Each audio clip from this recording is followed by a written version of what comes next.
Bismillahirrahmanirrahim.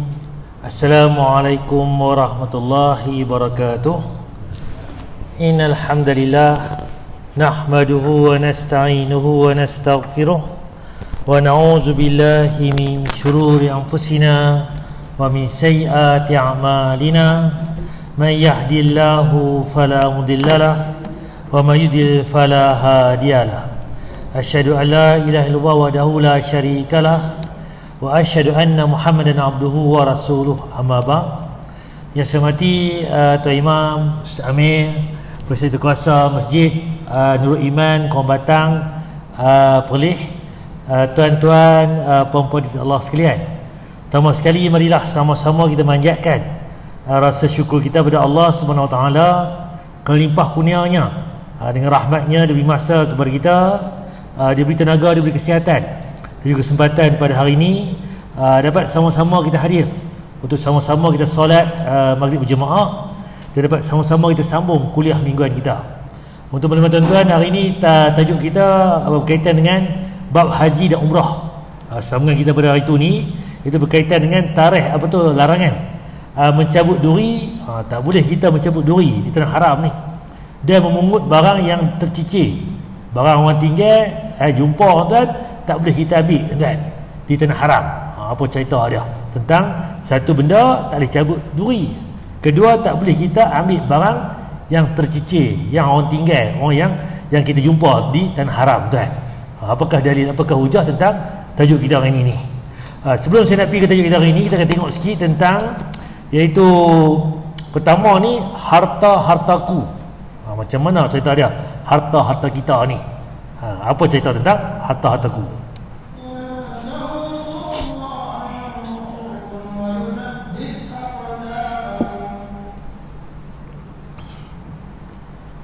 Manusia sering mengatakan hartaku, hartaku. Padahal tidak ada hartamu, wahai anak Adam, kecuali apa yang telah kamu makan dan hilang. Tidak ada hartamu, wahai anak Adam, kecuali apa yang kamu pakai dan pesan. Apa dia kata tuan? Kita kata harta kita, hartaku. Tak ada harta untuk kita sebenarnya tuan. Yang ada apa? Yang pertama ni, harta yang apa? Yang kita pakai tuan. Kita pakai baju lah, pakai baju kita guna, kereta ke, duduk rumah kita ni, waktu ada. Ataupun yang kita makan, itu harta kita. Rezeki kita makan nasi sebungkus, 2 bungkus, itu harta yang betul-betul. Yang 2-3 bungkus lagi tu, tu anak kita, tu rezeki mak isteri kita sebagainya. Tapi yang kita punya tu, yang kita boleh tu, kita makan rasa hari tu. Tu yang betul-betul hakiki harta kita. Baju kita, baju kita lah kita pakai tu. Tak ada orang pakai baju kita, baju dia. Itu tuan. Kita pergi lagi tuan. Tidak ada hartamu, wahai anak Adam, kecuali apa yang kamu pakai dan pesan. Tidak ada hartamu, wahai anak Adam, kecuali apa yang telah kau sedekahkan. Itulah yang akan membawa pulang. Jadi cerita dia, harta yang betul ni yang kita guna pakai lah ni. Tuan-tuan beli rumah, beli tanah, beli bendang, beli macam-macam, betul nama kita. Tapi kita mati nanti, boleh kat siapa? Isteri kita, anak kita. Tiba anak tak ada sebagainya, boleh pada dia punya faraid lagi sebagainya, boleh pada orang lain kan. Yang kita rasa ni, ni ayak ni, tuan buah sebotol ni, rezeki saya minum, ni saya minum tadi, ni rezeki saya, harta saya lah ni. Kalau saya tak minum tuan, tertumpah ke apa ke, tak ada rezeki. Walaupun ni orang bagi kat saya, jadi saya boleh minum ni, segelas, alhamdulillah, itu rezeki saya hari ni, saya boleh nikmat terus.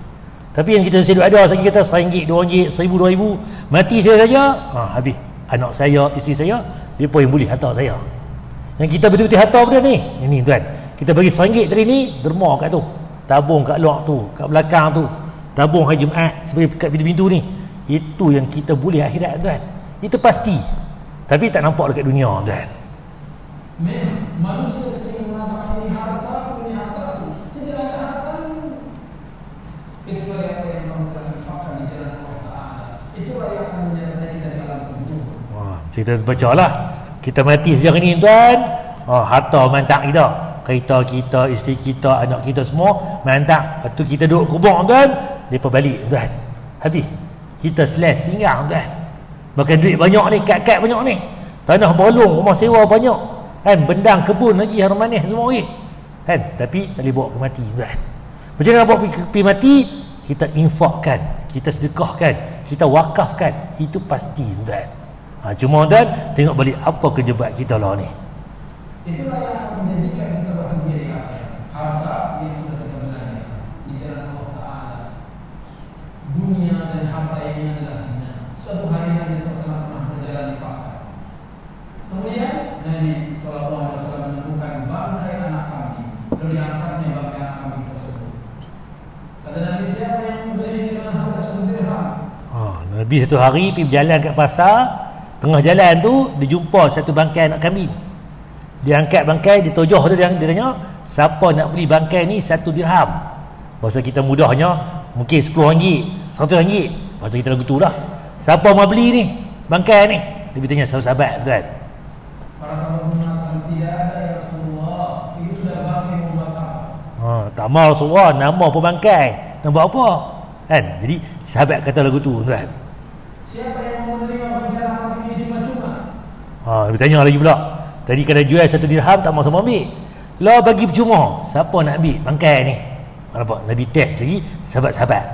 Para sahabat mengatakan, tidak ya Rasulullah, saya hidup, anak kambing itu cacat kupingnya kecil. Bagaimana pula kalau sudah mati? Nampak? Macam mana Rasulullah? Kan bagi free.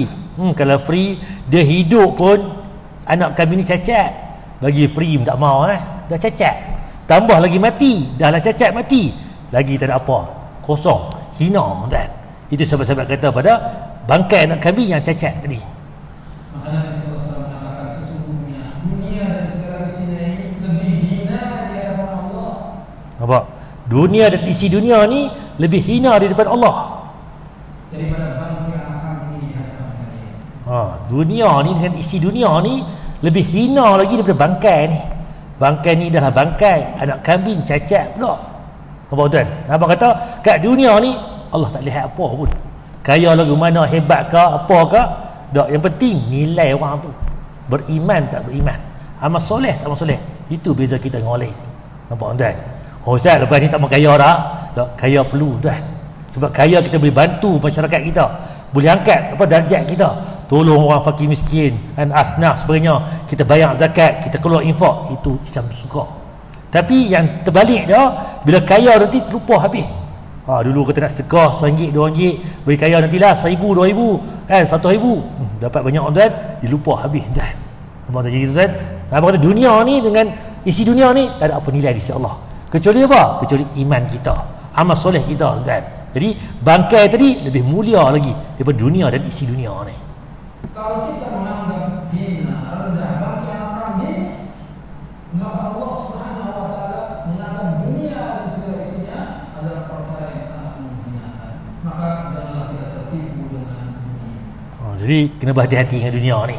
Sebab tu dunia ni tempat kita dites, ujian kita. Kalau kita berjaya tuan, selamat kita. Kalau kita galik, natijah tu akhirat kita ambil dia punya balasan dia tuan-tuan. Ini yang pertama. Okey, yang kedua tuan. Larangan muhrim, iaitu berihram. Menikah, dinikahkan dan meminang dalam ihram. Kita bincang itu ni. Orang yang pergi berihram ni Nabi larang 3 benda ni. Menikahkan, dinikahkan dan meminang. Bila mana? Pakai ihram. Apa dalil dia tuan-tuan? Telah menceritakan kepada kami Yahya bin Yahya. Dia berkata, saya membaca di hadapan Malik dari Nafi', dari Nubaih bin Wahab, bahawa Umar bin Ubaidillah telah menikahkan Talhah bin Umar dengan puteri Syaibah bin Jubair. Dia nak beritahu kan, apa tu Umar Ubaidillah ni dia menikahkan orang ni. Itu siapa dia? Talhah bin Umar. Dengan siapa? Puterinya Syaibah. Lantas dia mengutuskan seorang kepada Aban bin Usman agar dia boleh hadir dalam pernikahan. Padahal dia sedang memimpin haji. Lantas Aban berkata, Aban ni dia bawa orang pergi haji. Kemudian saya pernah mendengar Uthman bin Affan berkata, Rasulullah SAW bersabda, orang yang sedang berihram tidak diperbolehkan untuk menikahkan, dinikahkan dan meminang. Dia nak menikah orang pun tak boleh, dia orang nak menikah dengan dia pun tak boleh. Ataupun dia nak minang orang tak boleh, minang untuk diri dia pun tak boleh tuan. Hadis Muslim. Nampak kata kalau kita pakai serlung baju pakaian ihram tu kan, dah start dah, tak boleh kita menikah, dinikahkan dan meminang dan diminangkan. Bila nak buat urusan ni, habis saja urusan nanti apa tu urusan apa tu ihram tadi, habis tuan. Dah selesai haji, selesai umrah, selesai kita.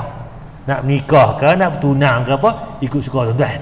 Dengan orang Arab ke, dengan siapa mak saleh ke, apa ke, terpulang pada tuan. Itu hak tuan. Tapi dalam pakaian tu tak boleh tuan. Dari yang kedua, telah menceritakan kepadaku daripada Malik dari Nafi', Abdullah bin Umar berkata, orang yang sedang ihram tidak boleh menikah meminang untuk dirinya sendiri atau meminang untuk orang lain. Oh ni aku nak minang ni, anak menakan kat rumah ni, tengok bagus laki ni kan, contohnya tengok ada darah ni bagus ni kan, contohnya kita sebagainya kan, tuk berkenan dah contoh. Tak apa, tunggu saat lagi habis saja ihram, habis urusan haji umrah lagi, nak minang ke untuk kita ke untuk orang lain ke, terpulang. Itu dalil dia tuan-tuan. Jadi cerita dia jelas, minang untuk diri sendiri pun tak boleh, untuk orang lain pun tak boleh. Ini dalil yang menguatkan dalil yang pertama tadi. Sebab apa? Nama pun buat haji, nama pun buat umrah, lupa set urusan yang lain, clear kita dulu. Nampak tak? Jadi itu perbetul niat kita. Kita pergi haji bukan kerana nak kahwin, bukan kerana nak minang, nak pergi buat haji, nak pergi buat umrah. Itu kita kena selesaikan dulu. Okey, sekali tuan-tuan. Ni sedekah sebanyak sendi. Macam mana tuan-tuan?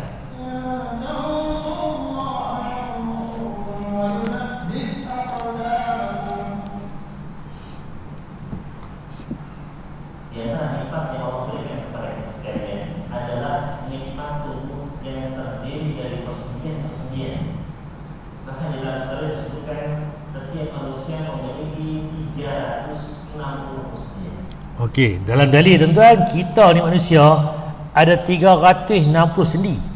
Sendi jari, sendi tangan ni, siku kita, ruah-ruah semua ni dikira 360 sendi. Tubuh badan kita ni, satu badan kita apa tu memiliki 360 sendi.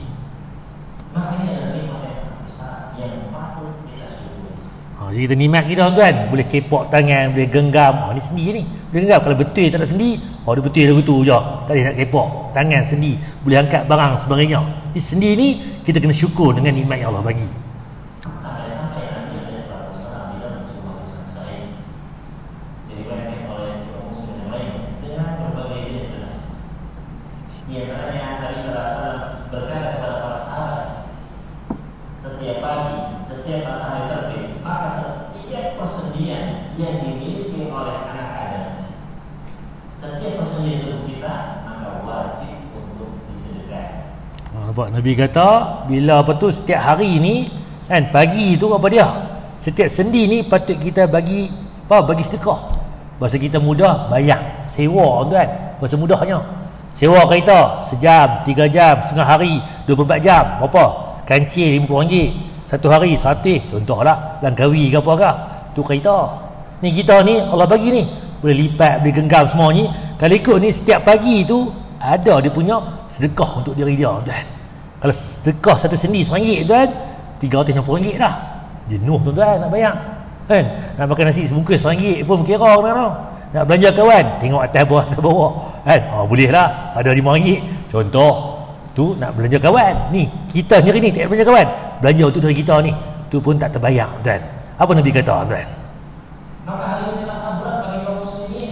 Ya, maka sambil bertanya, ya Rasulullah, siapakah yang mampu untuk bersedekah sebanyak itu setiap persendian tubuh kita? Maka siapa nak boleh bayang ni? Kalau kena betul cah tu tak terbayang kita. Macam mana Nabi jawab tuan? Nabi SAW menjelaskan setiap tasbih adalah sedekah, setiap tahmid adalah sedekah, setiap tahmid adalah sedekah. Subhanallah, walhamdulillah, wala ilaha illallah, Allahu akbar, semua tu sedekah tuan. Takbir adalah sedekah, berjalan menuju masjid salat adalah sedekah, mengangkat barang-barang kendaraan adalah sedekah, dan mencukupi semuanya. Tidak perlu kita hitung sudah berapa kali sedekah, sudah berapa kali berzikir. Cukup dengan melaksanakan 2 rakaat salat duha, maka mencukupi semua sedekah tersebut. Tuan, kalau betul nak bayang tuan, tak terbayang. Nak zikir, tadi baru zikir 10 kali. Subhanallah semua baru 30 kali. Tak cukup lagi. Ada 360. Baru 60, 300 lagi. Contoh. Kalau nak berkira tuan, tak terkira hitung kita. Tapi benda tadi ni, semua tadi zikir ke apa semua ni, nak angkat barang, nak apa semua tu, cukup payah, cukup sulit. Sembahyang duha 2 rakaat dah cover dah kita punya sedekah, tuan. Bayangkan tadi kalau tuan pagi-pagi kalau boleh kita amalkan duha ni 2 rakaat. Minimalnya 2 rakaat. Nabi kata kepada Abu Hurairah, wahai Abu Hurairah, jangan tinggal 3 benda ni. Itu yang pertama, puasa 3 hari setiap bulan. Kedua, jangan tinggal 2 rakaat duha setiap hari. Dan witir sebelum tidur. Itu dalil yang sahih. 3 benda ni Nabi pesan kat Abu Hurairah. Jadi Abu Hurairah pun dia berazam, selepas tu dia tak tinggal 3 benda ni. 3 hari puasa setiap bulan, 2 rakaat duha, dan juga witir sebelum tidur. Itu kita ada buat amal kan. Lepas Isya boleh buat witir dah. Cuma kalau tanya balik witir ni bila yang terbaik, tuan bangkit tengah malam. 3 pagi, 4 pagi 2 pagi tu, itu waktu yang terbaik witir. Cuma rasa nak bangkit 5 hari tak bangkit, 5 bulan dah, 5 tahun dah duk azam je bangkit malam, tak bangkit. Lagu tu kita buat hadis yang pertama, buat siap-siap lepas Isya, buat siap-siap. Kalau terbangkit juga buat tahajud 2 rakaat dia buat witir dah. Kalau tu jenis dia bangkit malam, nanti tak malam dia bangkit 2-3 pagi, buat time tu, itu lebih utama lagi. Jadi dengan sedekah tadi tuan, witir duha 2 rakaat dah banyak dah untuk sedekah diri kita tuan. Maka di antara faedah yang bisa kita ambil dari hadis tersebut, yang pertama adalah yaitu betapa banyaknya dosa seorang manusia. Nak beritahu kita ni dosa banyak ni, kan? Celik-celik mata saja, macam-macam dosa tu kan. Mata kita tak keluar rumah pun, tengok TV pun dosa pada kan, tengok aurat lah sebagainya kan, macam-macam cerita lah kan. Jadi dosa ni ada sentiasa kita buat kan. Cuma kering ke ataupun yang biasa kecil ke ataupun yang besar sebagainya. Ketika setiap pagi kita wajib untuk bersedekah 300 lebih sedekah sesuai dengan jumlah persediaan kita. Maka seseorang yang dia kurang sedekahnya, kurang zikirnya, kurang ibadahnya, kurang bersyukurnya, maka dia memproduksi 300 lebih dosa setiap hari. Maka bisa kita bayangkan betapa banyaknya dosa yang kita produksi setiap hari. Maka janganlah kita merasa merasa yakin dosa kita sedikit dan pahala kita banyak. Jangan. Kemudian faedah lainnya, hendaknya kita mensyukuri nikmat yang telah Allah berikan kepada kita. Di antaranya adalah nikmat sendiri yang dengan kita bergerak, maka kita harus jaga nikmat ini. Dengan apa? Dengan beribadah. Di antaranya melaksanakan salat duha, dengan kita berzikir menyebut Allah Subhanahu wa taala. Juga kita menjaga kenikmatan tersebut dengan menjaga kesehatan tubuh kita. Jangan kita bermalas-malasan yang nanti akan merusak seluruh persediaan tubuh kita. Jadi dengan solat duha tadi kita boleh bayar beli sedekah untuk kita. Untuk siapa? Untuk kita sendiri. Kita boleh berjalan mai, kita 50 tahun dah umur ni. 40 tahun dulu ni tak sanggup lah pergi ni macam-macam dah. Mai umur 50-60 ni pula rasa urat sikit, nak turun sikit, rasa lenguh dah, nak lipat kaki pelipat ke apa ke, contoh. Tapi dan kita boleh Allah bagi banyak dah nikmat pada kita. Jadi dengan ada tu kan kita bersyukur dan kita solat 2 rakaat minimum. Nabi abang pula Aisyah tanya, wahai Aisyah, Nabi solat duha berapa rakaat? Aisyah kata, aku lihat Nabi solat duha selalunya kebanyakannya 4 rakaat. Kalau dan dia bertambah bila disuka. 6, 8, 12 ke 10 ke ikut. Tapi selalunya 4 rakaat. Tapi minimumnya dari tadi. Komen masa perlih buat 2. Kalau 2 benar seronok dah boleh buat tiap hari, tambah lagi 4, buat 4. 4 pun hari ni tak kalut, buat 6. Tak kalut lagi buat 8. Kalut hari ni buat 2. Contoh terpulang. Dia tak terikat kata mesti 2, mesti 4, mesti 8 tak. Mula dia dengan 2. Selalunya buat 4. Kalau hari itu nak buat lebih, terpulang, tak ada masalah. Itu dalil yang Nabi beritahu kepada kita. Okey, tajuk kita hari ini tuan-tuan, berkaitan dengan bab haji dan umrah. Larangan mencabut duri, memungut barang yang tercicir di tanah haram. Macam mana tuan-tuan tajuk ini? Iaitu dalil yang pertama, hadis Bukhari dan Muslim, iaitu daripada Abdullah bin Abbas radhiyallahu anhu, dia berkata, Rasulullah SAW berkhutbah pada hari Fathul Mekah. Fathul Mekah ni pembukaan kota Mekah. Nabi duduk Mekah dulu, berhijrah ke Madinah. Kemudian dah lama di Madinah, dapat apa tu wahyu serupa, so pi ambil, kalau kita take over balik, pi buka balik Mekah. Yang mana time tu habis ditinggalkan lama dah. Orang musyrikin Mekah sebagainya dikongker, Nabi nak pi buka balik kota Mekah tu. Ni dalil ni lah Fatu Mekah, pembukaan Mekah. Hari penaklukan kota Mekah, sesungguhnya kota ini telah dijadikan tanah haram oleh Allah sejak dia mencipta langit dan bumi. Haram dia ni bulan Rejab dan bulan yang haram. Haram macam mana? Ada 4 bulan haram. Zulqa'dah, Zulhijjah, Muharram dan juga Rejab. 4 bulan ni bulan yang haram. Apa dia haram? Itu mana apa tu, kalau kita buat ibadah pada bulan ini dilipat gandakan. Kalau buat dosa pula, ulama kata apa? Dilipat gandakan dosa juga. Dan 4 bulan ni, kalau orang Arab ni dia tahu hari ni 4 bulan ni tak boleh bergaduh, tak boleh tumpahkan darah, tak bergomoi tuan. Itu orang Arab. Kita ni tak kira bulan mana pun pantang tak puas hati je bergaduh kudan. Jadi sejahilah-jahilah orang Arab pun dia ada juga 4 bulan, dia tahu bulan ni tak boleh kita apa tu tumpahkan darah, tak boleh bergaduh. Dan kita lagi sini tanah haram itu iaitu diciptakan langit dan bumi. Tanah Mekah tu memang dah jadi tanah haram dan akan tetap haram menurut ketetapan Allah sehingga hari kiamat. Sampai hari kiamat tetap haram. Dan tidak pernah dihalalkan berperang di dalamnya. Mekah ni tak ada perang dan siapa pun sebelumku, dan juga tidak dihalalkan bagiku kecuali hanya sesaat saja pada siang hari. Jadi tanah haram ni daripada langit bumi buat ni dah memang lebih dulu lagi. Cuma hari yang Nabi buka tu tentu saja nak perang pun, tapi itu pun tak berlaku perang tuan. Itu Nabi kata tadi, saat ini saja yang boleh pun. Kemudian kembali haram menurut ketetapan Allah sampai kiamat. Tak nak buka tu, orang kafir lawan, dia pun boleh lawan perang. Tapi dengan izin Allah tak perang pun, tak berlaku pun tumpah darah tuan. Tidak boleh dicabutkan durinya. Duri pun tak boleh cabut tanah haram ni. Tidak boleh diburu binatang-binatangnya. Binatang pun tak diburu. Ustaz, kami nak makan ayam ni macam mana? Ayam tu binatang biasa aja. Kan kambing, lembu apa tu biasa. Yang buruan apa dia? Kijang, rusa, pelanduk, kuku nampak, nak pergi buru. Binatang-binatang tadi tak boleh. Ustaz, kami nak makan macam mana ni untuk pergi Mekah ni? Tak boleh nak bunuh binatang ni. Ni binatang buruan. Ayam bukan binatang buruan. Kambing ke, lembu ke, kebau ke apa, tu bukan binatang buruan. Jadi yang kita faham no? Tidak boleh diambil barang-barang tercicir. Kalau jumpa barang tercicir dalam tu tak boleh ambil, kecuali bagi orang yang menanyakan pemiliknya. Kalau kita jumpa, siapa hilang jam ni? Kemah. Dalam kemah ke, kita dapat kat Mina sebenarnya kan, wukuf di Arafah ke apa, tu jumpa jam. Siapa punya ni? Tanya boleh. Ni saya punya. Bagi. Ni nak ambil, simpan, jangan, tak boleh lah. Nama pencuri dia tu contoh dia. Jumpa ambil terus, rembat namanya. Nama haram. Tak di Mekah pun tak boleh tuan. Tapi di sini abang kata kalau jumpa untuk nak tanya boleh. Kita boleh ambil untuk tanya orang. Kemudian kita lagi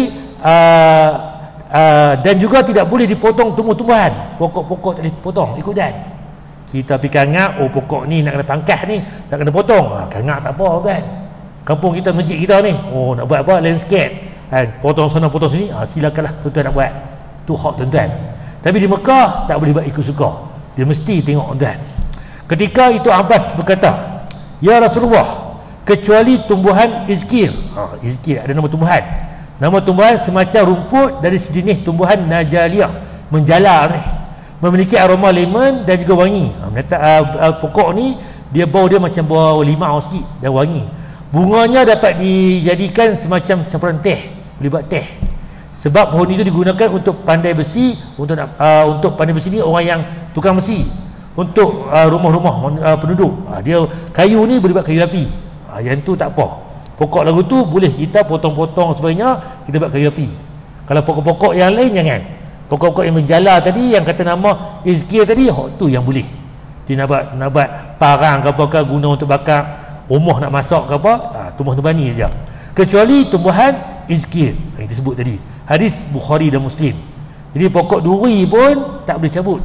Nampak? Binatang-binatang buruan pun tak boleh kita suka-suka buru. Pi tembok ke, pi panah ke, pi apa ke, terdi ke, bahasa polis kita ni. Borok ni, tak boleh tuan. Kemudian, semua benda tadi tu. Okey, dari yang kedua pula. Ini tengok lagi. Dari Abu Hurairah radhiyallahu, dia berkata, ketika Allah membuka kota Mekah untuk Nabi SAW,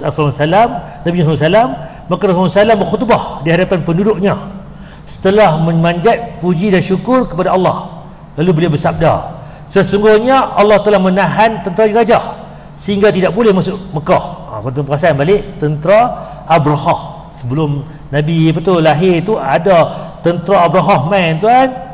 Abrahah ni satu raja, satu tempat tuan yang mana dia tengok Mekah ni ramai orang pergi. Dia buat juga macam Mekah juga, Kaabah juga, tapi tak ada ramai. Lah kali dia nak pergi geram, dia nak pergi musnahkan Mekah tu. Dia main-main tuan-tuan, tu kita baca tu. Tairan ababil tarmihim bijati misijil, yang mana tairan ni, burung-burung ni baling batu-batu api tuan. Yang mana dia terbakar ni habis macam mana daun kering tu terbakar habis, tinggal debu tuan. Tu kira tentera Abrahah ni nak masuk Mekah pun tak boleh tuan. Kemudian Allah menguasakan kota ini untuk rasulnya dan kaum mukminin. Sesungguhnya kota ini tidak pernah dihalalkan bagi sesiapa pun sebelumku. Jadi sebelum dia pun tak dihalalkan, itu tanah haram. Dan telah dihalalkan bagiku sesaat pada siang hari. Halal apa? Untuk perang apa? Nak buka Mekah tu saja. Kemudian tidak dihalalkan lagi bagi sesiapa pun setelah aku. Habis buka kota Mekah ni sampai hari kiamat jadi haram balik dan. Tu cerita dia. Tu tanah haram ni memang mana haram tu? Terikat tadi haram apa? Tak boleh kita jumpa duri kita buang, tak boleh kita pergi memburu binatang ikut suka kita, tak boleh kita tadi yang mana kata-kata kita bajak tadi kan. Kemudian kita tadi jadi apa tu, maka tidak boleh diusir, dihalau binatang-binatangnya. Binatang tak boleh kita halau dalam tu. Tidak boleh dicabut durinya, tidak boleh diambil barang yang tercicir di dalamnya kecuali bagi yang ingin mengumumkannya. Maka bagi yang telah terbunuh keluarganya hendaklah memilih di antara dua, menerima tebusan diat atau membalas bunuh qisas. Al-Abbas berkata, kecuali tanaman izkir, kerana kami menggunakannya untuk kuburan dan rumah-rumah kami. Rasulullah SAW berkata, kecuali izkir.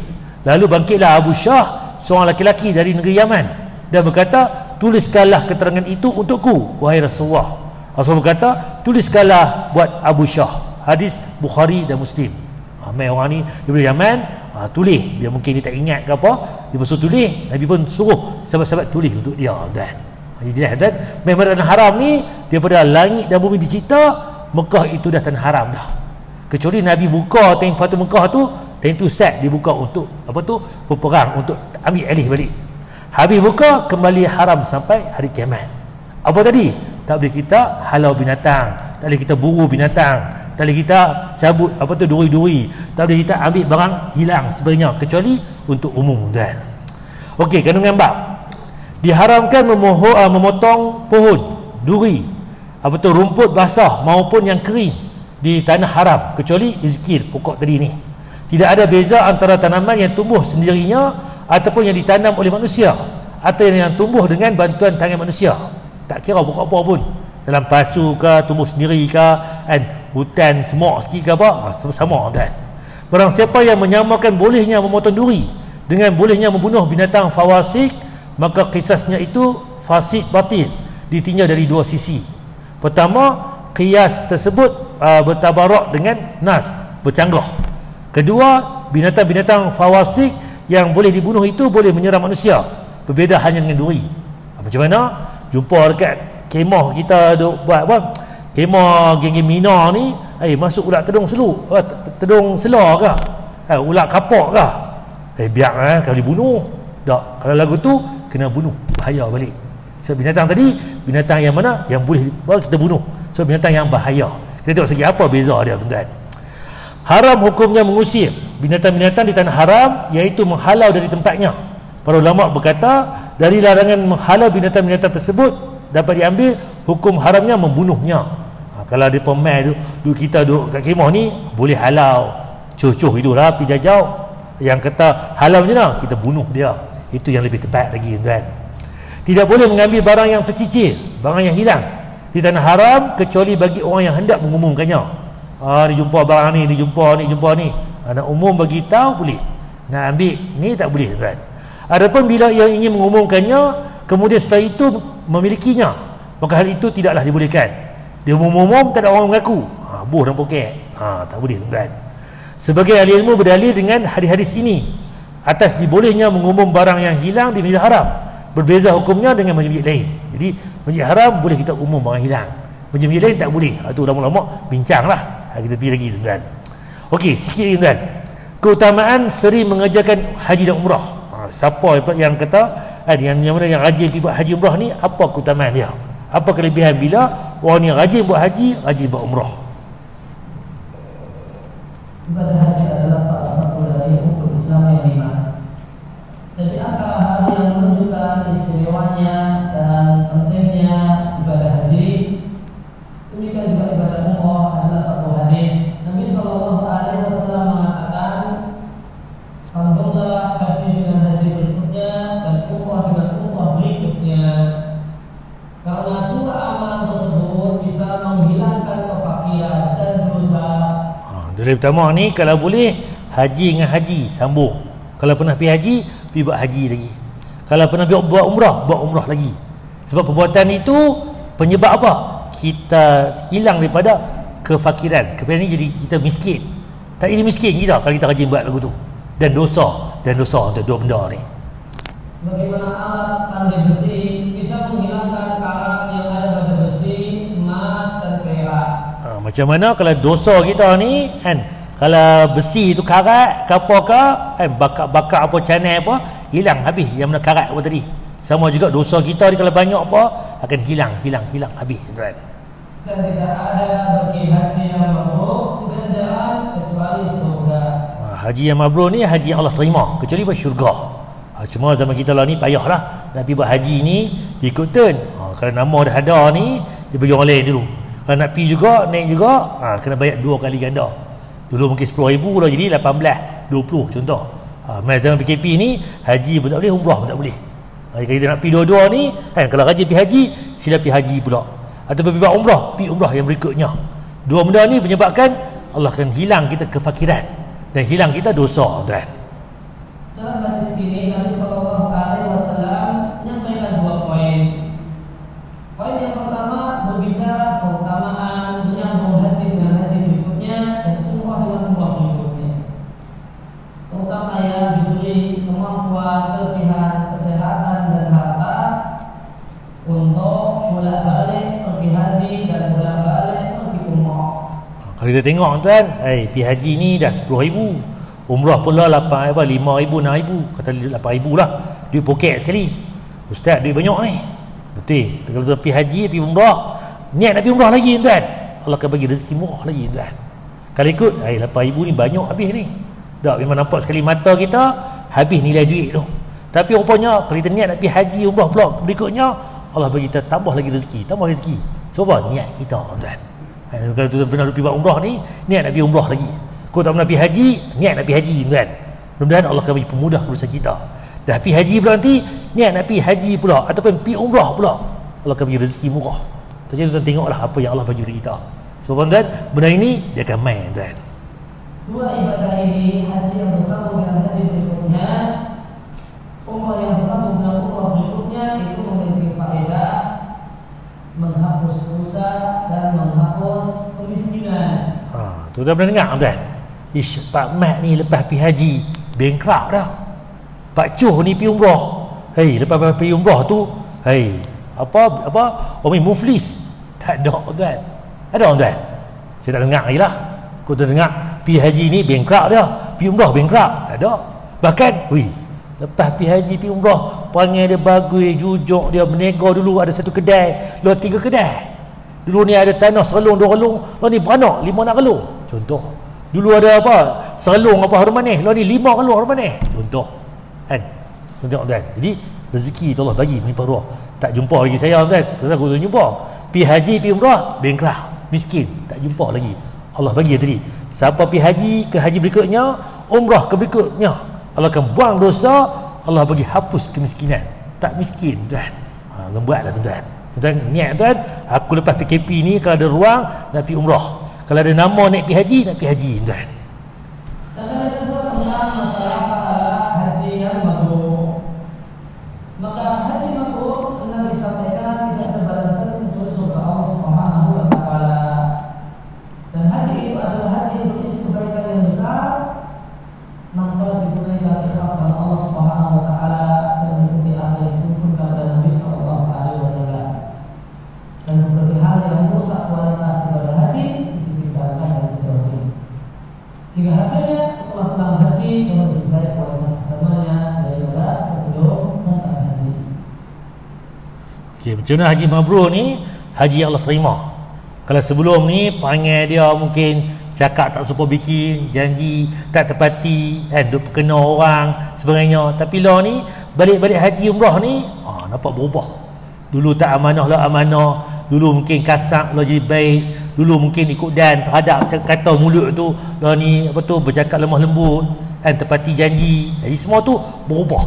Kalau berubah dalam diri dia, itu maknanya hajinya Allah terima mabrur, tuan. Kita ada rasa haji mabrur ni macam mana? Haji yang Allah terima. Terima macam mana? Balik tu kita ada perubahan. Dulu ni azan, dekat bendang lagi. Azan dekat kebun lagi. Lah ni azan saja dia terpacak dah kat masjid. Contohnya, dulu ni kedekut.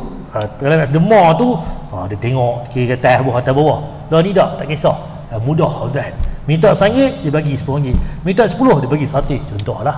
Jadi kan banyak benda tuan. Jadi perubahan dalam sikap orang tu. Daripada yang tak elok kepada elok, yang mana elok ke lebih elok lagi, tuan. Itu kita nak, tuan. Jadi itu haji yang mabrur. Itu haji yang mabrurah Allah yang terima, tuan. Okey, sikit lagi, tuan. Saya sentuh tadi haiwan fasik. Apa dia haiwan fasik ni? Pengganggu, tuan. Iaitu Aisyah beliau radhiyallahu anha mengatakan bahawasanya Rasulullah SAW bersabda, 5 haiwan fasik atau pengganggu yang hendaklah dibunuh walaupun di tanah haram. 5 haiwan ni kalau duduk di tanah haram boleh kita bunuh. Tak boleh bunuh ustaz, saya belajar kita tak boleh bunuh binatang. Betul.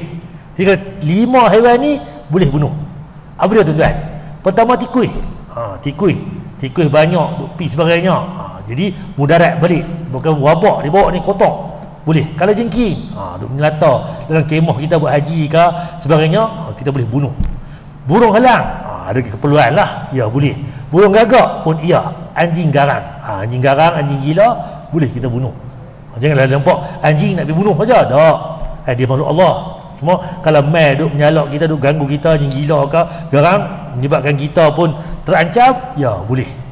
Jadi bukan saja suka-suka pergi bunuh depa ni. Jadi kalau ada keperluan kita boleh bunuh. Hadis Bukhari Muslim. Dalam hadis lain Rasulullah SAW bersabda lagi, 5 haiwan fasik ataupun mengganggu ni yang hendaklah dibunuh baik di tempat halal, tanah haram. Di luar tanah haram pun boleh, maupun di tanah haram. Tak mana-mana pun apa dia? Ulang. Ulang sama lah. Kalau jengking, burung gagak, anjing garang, anjing gila, anjing garang, burung helang, dia tambah di sini. Jadi tadi ni dikatakan tikus. Kalau jengking ni dia tambah dengan ulang. Jadi benda-benda ni berbahaya ataupun berabak dan sebagainya. Jadi hadis Muslim. Begitu pula tentang cicak. Cicak pun sama, tuan. Bahasa polis kita pun jenis keluarga cicak ni toke. Pun sama. Toke pun jangan nampak lah ni, kan. Cicak toke termasuk fawasik, yang mana Rasulullah SAW memerintahkan kita untuk membunuhnya. Dari Ummu Syari' radhiyallahu anha bahwasanya Rasulullah SAW memerintahkan membunuh cicak dan bersabda, dahulu cicak ikut meniup api yang akan membakar Ibrahim AS. Hadis Bukhari. Zaman mana yang Nabi Ibrahim nak kena bakar tu, cicak pun sama tumpang nak bakar, tuan. Sebab kita pun bila nampak cicak ni boleh kita bunuh, tuan. Bila mai Jumaat pula boleh. Dari kita dalil, tuan, kalau bunuh cicak sekali bunuh lebih baik lagi. Kalau bunuh 2 kali, dia ada punya apa tu, sebab apa kita bunuh tu, kalau boleh sekali bunuh mati terus. Kalau bunuh kali kedua kena katok 2 kali, dia menyeksa balik. Jadi boleh jugalah, tapi dah katok pun tak kena awal tu. Jadi kalau boleh bunuh sekali kuih, clear. Sebab kita tak mengisahkan binatang, tuan. Hadis Bukhari sama, tuan. Dalam hadis lain Rasulullah SAW mengkabarkan pahala yang banyak, keutamaan dalam membunuh cicak. Barang siapa yang membunuh cicak dengan sekali pukul, maka dia mendapat 100 kebaikan. Dan siapa yang membunuhnya dengan 2 kali pukulan, maka mendapat pahala yang kurang daripada itu. Dan barang siapa yang membunuhnya dengan 3 pukulan, maka dia mendapat pahala yang lebih sedikit dari itu. Hadis Muslim. Maksud kita shooter lah, shot shooter. Tembak sekali mati. Ni tembak tak kena ustaz, pakai tadi, pakai apa? Pakai getah, kan? Pakai caplung, pakai beban. Tu cerita tu memang kampung lah. Hadis Muslim. Nampak tuan? Ini dalil sahih. Pernah dengar kata sekali pukul 100 kebaikan? Sahih tuan tadi ni.